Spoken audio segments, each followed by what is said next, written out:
Bonsoir à tous. À la une de ce journal, l'opposition crie au scandale après l'affectation de certains agents de l'ECAM dans des circonscriptions électorales où des soupçons de conflit d'intérêts ont été révélés avec des potentiels candidats du RDPC aux prochaines échéances électorales. S'agit-il des manœuvres de favoritisme? Comment de telles affectations ont pu être effectuées au sein de l'ECAM? Quelle est la réaction de l'instance électorale? C'est l'enquête du 20h à suivre dans ce journal. La nomination d'un nouveau président à la Chambre de conciliation et d'arbitrage du comité olympique et sportif du Cameroun suscite de vives réactions dans les milieux du football. Certains y voient une manœuvre du colonel Ahmad Kalkaba Maldoum pour protéger certains membres de la FECAFOOT. D'autres saluent le retour à l'orthodoxie. Des réactions croisées à suivre dans la page sport du 20h.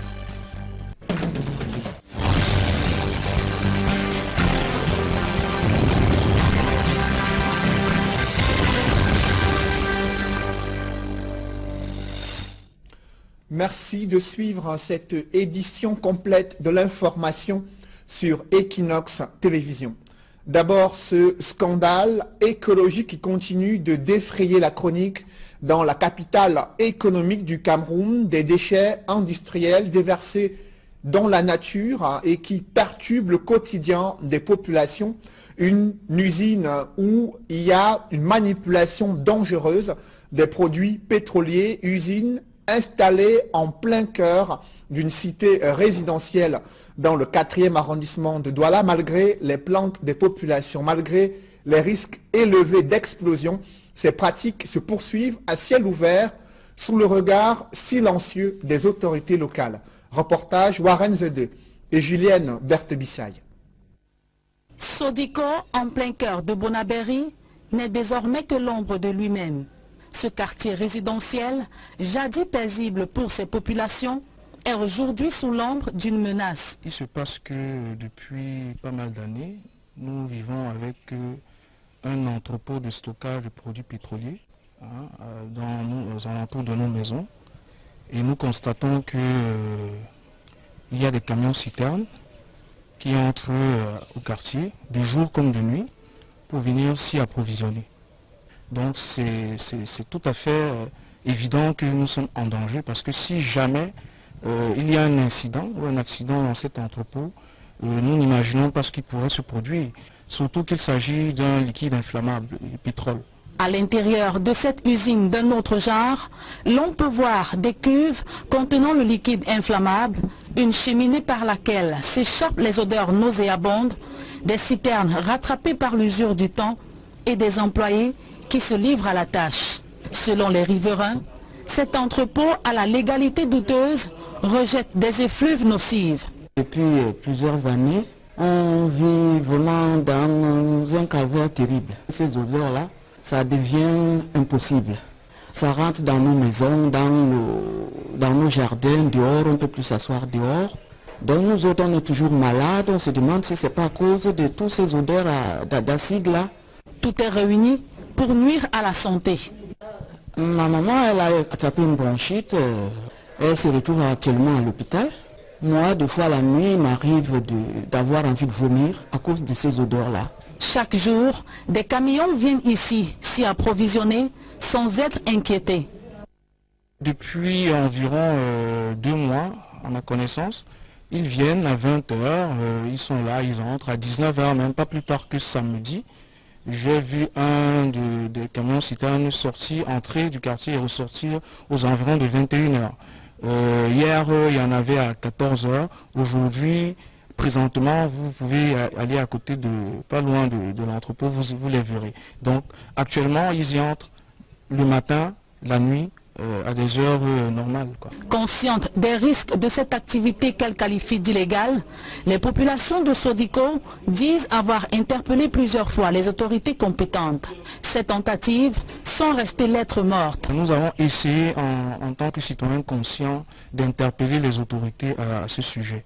Nous avons fait une première pétition avec quelques familles que nous avons déposées chez le gouverneur, chez le préfet, au ministère de l'Environnement et même chez le sous-préfet. Nous avons attendu rien du tout. Donc voilà, nous pensons qu'il y a lieu de se bouger pour que cette situation soit réglée à l'immédiat. Face à ce mutisme, elles craignent le pire. On a un trafic de pétrole en pleine zone résidentielle. Et c'est très grave. N'oublions pas que la paix sociale est en danger dans notre quartier. On a eu un premier SAM et il y aura un deuxième SAM si on laisse les choses traîner. On a un trafic de pétrole en pleine zone résidentielle. Et c'est très grave. N'oublions pas que la paix sociale est en danger dans notre quartier. Cette pollution risque d'impacter sur la santé des populations et l'environnement. Vous avez eu du mal à respirer dans la cité capitale, la faute aux odeurs nauséabondes qui se dégageaient des montagnes d'ordures ménagères. Durant des semaines, voire des mois, il n'y avait aucune action de ramassage et de collecte de ces déchets. Aujourd'hui, on est fixé sur les raisons de l'interruption de ces opérations de salubrité. Le gouvernement n'avait pas encore réglé la dette due à l'entreprise d'hygiène et de salubrité. Une partie de la dose vient d'être réglée. Du coup, Yaoundé a renoué avec la propreté. C'est le constat que font Élisée Bogba et Marcelin Gansop dans ce reportage. C'était il y a encore quelques jours. Des tas d'immondices dictaient leurs lois au centre-ville et dans quasiment tous les quartiers de la capitale. Aujourd'hui, ce spectacle désolant a cédé la place à un regain de salubrité. Ici, au lieu d'Ibiemasilak, devenu tristement célèbre ces derniers mois, les montagnes d'ordures qui étaient allées jusqu'à couper la chaussée en deux ont disparu. Les populations poussent un ouf de soulagement. Oh, malade, oh, papa, malade. Malade, je vous dis, les mouches, les moustiques. Je dis que les ordures étaient ici, tu passais, on ne voyait pas ta tête. C'est ici, là. On a mis le feu. Je suis allé chez les sapeurs-pompiers. J'ai supplié, ils sont venus éteindre le feu parce que le feu allait prendre la maison. Ça allait prendre haute tension avec les roues. Il en est de Biemasilak, comme des marchés Mendong et Toudi, ainsi que des principales rues et des quartiers de la capitale, visités ce jeudi. Yaoundé revit grâce au redéploiement de la société Isakam, dont l'État a réglé à hauteur de 6 milliards une partie de sa dette, estimée à 13 milliards de francs CFA. Pour une partie du paiement qui nous a permis de payer nos fournisseurs, qui nous a permis de dédouaner du matériel qui était bloqué depuis longtemps au port, les pieds détachés, et ça a eu pour conséquence d'améliorer la disponibilité de nos camions. Et vous avez constaté, comme tous ceux qui aujourd'hui font ce tour, que la ville de Yaoundé a repris les couleurs. Donc nous nous sommes disposés à travailler à mesure que toutes les parties jouent pleinement leur rôle. Et donc si tout est mis en place, il n'y a pas de raison que la ville retombe dans les travers. Le tour de ville a permis au ministre de l'Habitat et du Développement urbain qu'accompagner la secrétaire d'État et le délégué du gouvernement auprès de la communauté urbaine de Yaoundé de s'assurer que le ramassage des ordures est effectif et que Yaoundé, ville poubelle, redevient peu à peu Yaoundé la belle. Le chef de l'État, son Excellence Paul Biya, est prescrit au gouvernement, conduit par le Premier ministre, d'élucider ce problème et de trouver des solutions. Et nous avons commencé des réunions sous la coordination du Premier ministre et nous avons été instruits avec le ministre des Finances de trouver les voies et moyens pour résorber ce problème de propriété dans cette ville. Nous avons fait le tour avec vous et nous avons constaté qu'il y a un embelli. Il y a encore quelques poches, nous les avons vues et le délégué du gouvernement en liaison donc avec Isakam trouvera des solutions pour résoudre ce problème de bac à ordures, un peu également de problème de site où il y a également des aménagements à faire. Les populations espèrent qu'avec cette reprise en main de la situation, rien ne sera plus comme avant et que l'image des rues jonchées d'ordures va désormais relever du passé. Une des solutions envisagées par le gouvernement, c'est l'ouverture à la concurrence de cette activité de collecte et de traitement des ordures ménagères. Cependant, la matérialisation de cette économie circulaire est encore floue. Le ministre de l'Habitat et du Développement urbain préfère inviter les populations à faire preuve de civisme dans la gestion des ordures ménagères. Reportage, Élisée Borba et Marcelin Gransop. Cela ne fait plus l'ombre d'aucun doute. La concurrence va bientôt arbitrer les prestations dans le secteur ô combien sensible de la collecte, du ramassage et du traitement des ordures ménagères. C'est d'actualité. Ça ne peut souffrir d'aucun point d'ombre. Et d'ailleurs, je vais vous dire, le délégué du gouvernement a déjà préparé des dossiers d'appel de vous dans ce sens. Le ministre des Marchés publics est en train de prendre des dispositions, mais l'appel à la concurrence ne veut pas dire qu'on ferme, n'est-ce pas, la concurrence à celle qui est déjà là. Au contraire, nous pensons que Isakam, qui est déjà installé, devrait prendre des dispositions. Et c'est même une bonne chose, parce que l'appel à la concurrence demande de se remettre en cause. En attendant que d'autres entreprises se jettent à l'eau pour le bonheur des populations, ces dernières sont appelées à jouer leur partition, afin que les efforts qui sont faits en ce moment ne restent pas vains. Il s'agit pour tous de s'inscrire à l'école du civisme, où le désordre n'a pas sa place. Il faut qu'on essaye de comprendre qu'il faille jeter les ordures là où c'est prévu. Nous avons vu également au niveau des marchés où il y a encore un peu de désordre. Les prescriptions ont été données. Je pense que dans les semaines à venir, les jours à venir, on trouvera des solutions. C'est-à-dire que les bacs à ordures que nous mettons en route, que ce soit les bacs en plastique ou que ce soit les bacs métalliques, c'est un mobilier urbain.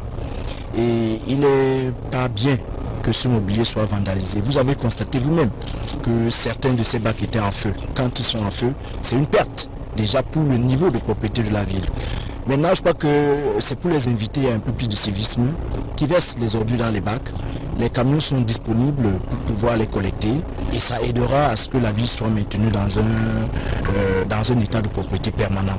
Des efforts sont également attendus de la part des pouvoirs publics en termes d'aménagement et de multiplication des bacs à ordures, ainsi que d'autres facilités. Il ne faut pas seulement attendre quand la concurrence sera là pour dire que maintenant on va faire ceci, cela, et la ville sera propre. Si les mêmes problèmes qui ont été à l'origine des problèmes des ACAM sont là, les mêmes causes produisent les mêmes effets.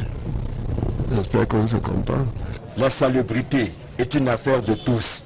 L'État au premier chef, mais les populations aussi. Je vous le disais en titre, l'opposition crie au scandale après l'affectation de certains agents de l'ECAM dans des circonscriptions électorales où des soupçons de conflit d'intérêts viennent d'être révélés avec des potentiels candidats du parti au pouvoir aux prochaines échéances électorales. S'agit-il d'une simple coïncidence ou de manœuvres de favoritisme? Comment de telles affectations ont pu être effectuées au sein de l'ECAM? Cela pourrait-il entamer le processus électoral et la transparence dans l'enregistrement des électeurs et la distribution des cartes et l'organisation des prochaines échéances électorales? Élément de réponse dans cette enquête signée Mitterrandam et Kedjara.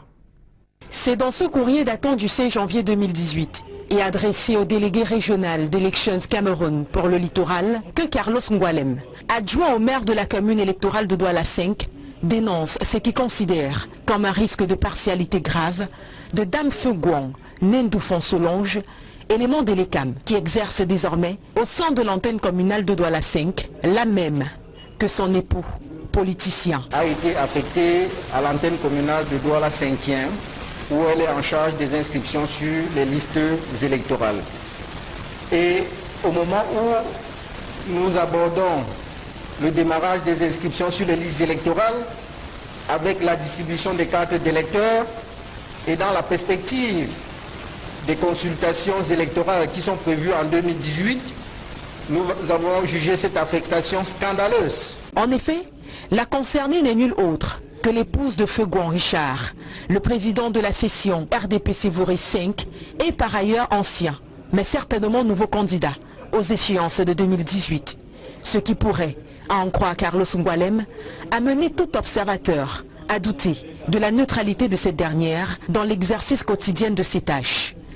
Je ne comprends pas comment l'épouse d'un président de section RDPC, ancien candidat de ce parti aux élections législatives à Bouri-Est et potentiellement candidat aux prochaines élections, est affectée dans une institution qui est en charge des inscriptions, qui est en charge de la distribution des cartes et qui va organiser les élections dans les semaines et les mois à venir.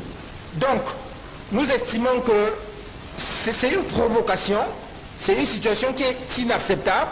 Il demande donc à ce que Dame Fogouan soit mutée en dehors de cette circonscription. Nous avons adressé une correspondance au délégué régional de l'ECAM pour le littoral, qui est d'ailleurs en charge du redéploiement du personnel dans les différentes antennes, à l'effet de demander que cette femme soit affectée dans une autre antenne. Il n'est pas possible qu'elle exerce ses activités à l'ECAM, à Douala 5e et à Douala 3, parce que ces deux circonscriptions électorales constituent le Bouri-Est, circonscription législative dans laquelle son mari est régulièrement candidat.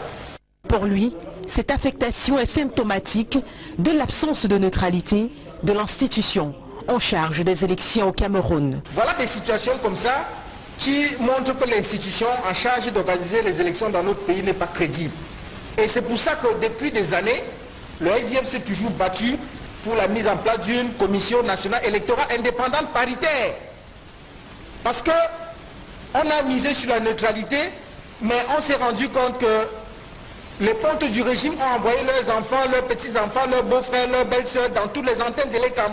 À Elections Cameroun, branche de Douala 5, dans laquelle nous étions, aucune trace de la concernée, certainement sur le terrain.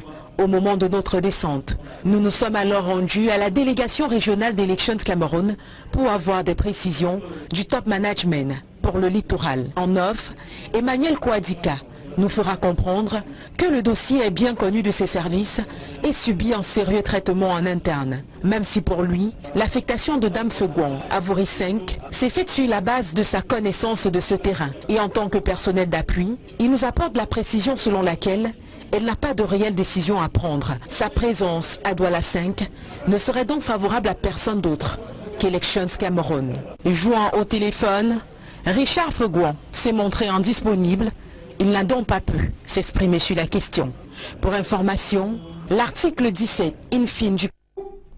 Dans le reste de l'actualité, la réunion préparatoire de la 52e édition de la fête de la jeunesse est tenue ce jour à Douala, dans les services du gouverneur. C'était une occasion pour les autorités de présenter aux hommes et aux femmes des médias l'intégralité du programme de l'édition 2018 de la fête de la jeunesse et des différentes innovations permettant aux jeunes de célébrer ce moment durant la fête de la jeunesse prévue entre le 6 et le 11 février 2018 au Cameroun et sur l'ensemble du territoire national. À présent, je vous propose de suivre le délégué régional de la jeunesse et de l'éducation civique qui revient sur quelques innovations. Nan Terrestra Jacques s'exprime au micro d'Equinox Télévision.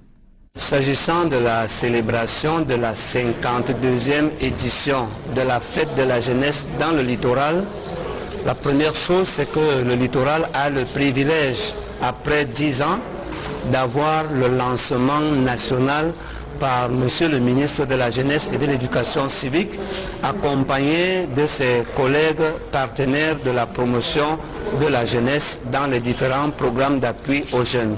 Cela est prévu les 4 et 5 février respectivement dans l'ONCAM à Yabassi et à Yingui. C'est un privilège et à ce jour, la jeunesse de Yabassi, la jeunesse de Yingui et celle du littoral, niveau universitaire, secondaire, éducation de base et mouvement association de jeunesse sont mobilisés pour que ce lancement connaisse un succès éclatant. Tout ce qui est spécifique, c'est le village pionnier qu'il espère inaugurer à Yingui, la ferme pilote aquacole de 2e génération qu'il souhaite laisser comme antenne dans l'arrondissement de Yingui. La traditionnelle semaine de la jeunesse dans le littoral Elle s'étale désormais sur 11 jours, est baptisée la 11e. Et pour le littoral, nous avons mis un accent dans ce qui est cher aux jeunes. La problématique de l'insertion socio-économique des jeunes et la campagne d'éducation civique, sans oublier la santé. Dans l'escale internationale, après le dialogue politique, où en est le projet de réforme constitutionnelle initié au Gabon? Élément de réponse avec Eric Ouattat et Eric Martial Diomo. Sur les 213 députés, sénateurs réunis au Parlement gabonais pour adopter cette nouvelle constitution, 197 ont voté pour, 14 contre et 2 se sont abstenus. Une écrasante majorité du Parti démocratique gabonais qui est en fait une logique puisque c'est le parti au pouvoir. Cette nouvelle constitution est en grande partie la résultante des résolutions du dialogue national inclusif tenu au milieu de l'année 2017. Une quarantaine d'articles ont été modifiés dans l'ancienne constitution pour former cette nouvelle. Parmi eux, l'article 8 qui garantit désormais une immunité au président de la République après ses fonctions. L'article ajoute qu'il ne peut être ni poursuivi, ni recherché, ni encore jugé. L'article 9 aussi qui stipule que le président de la République est élu à la majorité des suffrages exprimés pour un mandat de 7 ans. Alors que certains s'attendaient à une limitation de mandat, l'article ajoute simplement que le président est rééligible. Autre nouveauté de cette constitution, on note le fait que l'élection présidentielle sera désormais à 2 tours et non plus à un seul comme par le passé. La prestation de serment devant le chef de l'État de tous les cadres nommés au sein de la haute administration du Gabon est perçue par l'opposition comme une incongruité, opposition qui crie désormais à la monarchisation du pouvoir. C'est la 7e constitution au Gabon depuis l'avènement du multipartisme en 1991. La nomination d'un nouveau président à la Chambre de conciliation et d'arbitrage du Comité olympique et sportif du Cameroun suscite de vives réactions dans les milieux du football. Certains y voient une manœuvre du colonel Ahmad Kalkaba Malboum pour protéger des responsables de la FECAFOOT qui étaient sous le coup d'une procédure diligentée par l'ancien président de la CCA. D'autres, par contre, estiment qu'il fallait ramener l'orthodoxie au sein de cette chambre de conciliation et d'arbitrage du Comité olympique et sportif du Cameroun. Des précisions avec Joël Essengé et Aïk Cyril. Joseph-Marie Bipumwoum est le nouveau président de la Chambre de conciliation et d'arbitrage du Comité national olympique et sportif du Cameroun. La décision du colonel Ahmad Kalkaba Malboum, qui nomme l'ancien ministre, est saluée par les pro-FECAFOOT. Le président du comité national olympique a bien fait de siffler à la fin de la récréation parce que tout le bordel que notre mouvement sportif connaît aujourd'hui, c'est en partie à cause du mauvais travail fait par la Chambre de conciliation et d'arbitrage du Comité national olympique et sportif du Cameroun. Les anti-FECAFOOT, pour leur part, dénient au président du Comité national olympique et sportif du Cameroun la qualité de prendre une telle décision. Les présidents des fédérations n'ont plus de mandat depuis plus d'1 an et la charte olympique mondiale est claire. Après les Jeux olympiques, chaque pays a 3 mois pour organiser son olympiade. Au Cameroun, les présidents des fédérations n'ont pas de mandat depuis plus d'1 an. Or, ce sont ces présidents des fédérations qui constituent l'Assemblée générale qui votent le président du Comité national olympique. Donc, au Cameroun, il n'y a plus de président du Comité olympique. Pour enfoncer le clou, il cite la récente suspension du colonel Kalkaba Malboum par l'Association des comités nationaux olympiques d'Afrique. M. Kalkaba est suspendu par l'Acte Noir. Il a interjeté appel auprès du TAS, ce qui veut dire que lui-même a acté sa suspension. L'appel n'est pas suspensif. Quand M. Kalkaba reconnaît, il prend acte de sa suspension de l'Acte Noir et interjette appel auprès du TAS, ça veut dire qu'il doit se mettre d'abord en retrait. Pour revenir à ce qui les enchante, les pro-FECAFOOT font savoir que la CCA avait outrepassé ses missions. La Chambre de conciliation d'arbitrage ne faisait plus un travail d'arbitrage ni un travail de conciliation. C'était plutôt un travail de règlement de compte et j'en suis même arrivé à penser à un moment donné que cette instance pratiquait plutôt de l'injustice au lieu de pratiquer la justice. Le changement d'homme à la tête de la Chambre de conciliation et d'arbitrage entraîne la suspension d'une procédure pendante et qui vise certains membres de la FECAFOOT. Il est clairement dit que les affaires pendantes sont suspendues jusqu'à la mise en place de la nouvelle équipe. Le nouveau président de la Chambre de conciliation d'arbitrage, le professeur Joseph-Marie Bipoun-Woum, a reçu également mandat de proposer la liste des conciliateurs et des arbitres au Comité national olympique qui va donc les nommer. Donc tant que cette nouvelle équipe n'est pas nommée, tous les dossiers qui sont pendants seront suspendus. Mais en face, on y voit un vice de procédure. M. Kakaba n'a pas le pouvoir de dissoudre tout un tribunal et de surcroît suspendre les audiences dans un tribunal. C'est extrêmement grave et c'est très gros. Il dit bien que le président est nommé et lui propose 10 membres. Ça veut dire que la Chambre est fermée actuellement. La Chambre ne fonctionne plus et les audiences sont suspendues. En nommant un nouveau président à la tête de la Chambre de conciliation et d'arbitrage, le président du Comité national olympique et sportif du Cameroun a plutôt remué le couteau dans la plaie. Les débats dans les prochains jours s'annoncent houleux. Mesdames, Messieurs, c'est la fin de ce journal. Merci d'avoir suivi. Juste après cette édition du 20h, l'émission Regard social présentée par Éric Fernand Kouamo. Bonne soirée sur cette même antenne.